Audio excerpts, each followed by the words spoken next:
Hey everyone, it's Bernie over at the Woolly Bee. Welcome back to my channel. Today I thought we'd keep things light and easy with the making of a fun little wind spinner. So grab your hook and yarns and let's get started.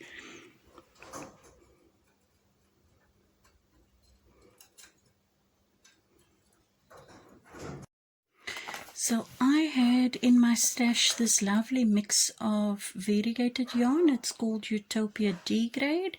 It's just an acrylic and it calls for a 4 to 5.5 millimeter crochet hook. So I'll be using a 4 millimeter. And yeah, let's just chain up, and you can literally chain up however long you want your spinner to be. This one that I made, I started with a chain of 50 and it just grew in length. I wonder, I never did measure, but it ended up being about 19 inches long when it was completed. So with your hook and whatever yarn you have available, make a chain length however long you want. I'm going to make a short sample piece because the stitch work is going to remain the same. It doesn't matter how long you make your chain. So go ahead, do that for however long you want your spinner to be, and we'll meet up once we're ready to start. So finish up your chain and I will see you soon. So I've just done a chain of 31 stitches, and I'm gonna turn the chain towards me so that I can work in these back bumps. And you're simply going to do single crochet right down the chain for however many chains you have. In my case, at the end of this row, since I started with 31, I will have 30 single crochet. So let me meet you at the end of the row. Reached the end of my row. I'm gonna just chain one, which is not necessary, and immediately we're going to start with an increase. Again, still single crochet, but you're going to place 2 single crochet in each and every stitch along till we meet up once again at the end of the row. Don't forget, 2 single crochet into each and every stitch, and I will meet you at the end of the row. So I'm at the end of my row, and your work should be curling up a little bit, something like that. I'm going to chain one and turn, and I do like to start with a single crochet, and then I stack another single crochet on top, and that is normally my first double crochet. However, you can just chain up 2 or 3, whichever you prefer. And then let's go ahead and place 1 double crochet in every stitch along. No increasing on this row. Simply do a double crochet till you reach the end of your chain, however long that might be. I'll meet you once again at the end of the row. I'm at the end of my row. I'm going to chain 1 and turn the work once again, and this row again will be a row of increases. So in the very next stitch you will do 2 single crochet and 2 single crochet in each and every stitch right back down this row, and we will meet up once again when we're ready to turn the work. So I'm at the end of that row of increases, and already your spinner would be starting to take shape. And if you liked this size, you could literally just end off there. Skip to the end of this video to see how I finish off.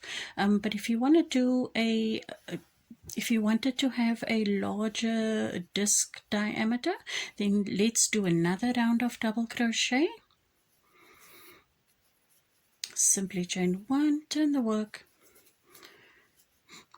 start with your double crochet however you prefer. I just do a stacked single crochet, and then I'm just going to go ahead and do my double crochet into each and every stitch from the previous row, and we'll meet up once again, turn the work, do our last row of increases, and then we will finish off this quick little project. So see you soon.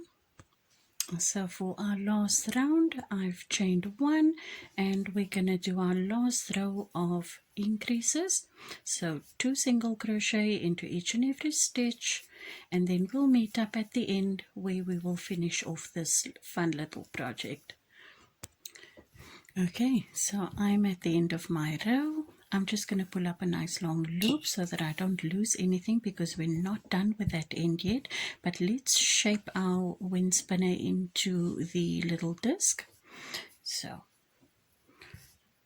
it would have naturally started forming these spirals, so you'll just go along and see that they all stay relatively sort of the same size, and you can manipulate them, make them smaller, larger. Okay, so when you're happy with that, this is what you should have. And now we're just going to finish off by adding up our string.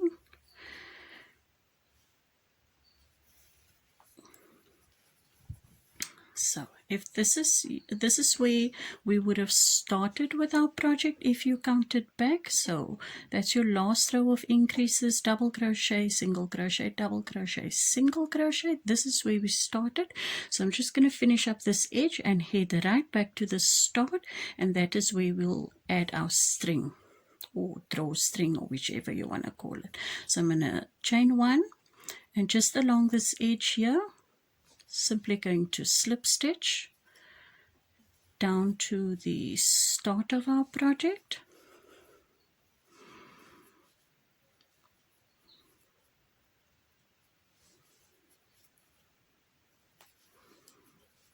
And that would have been our beginning. And then I'm going to chain up roughly about 30 chains.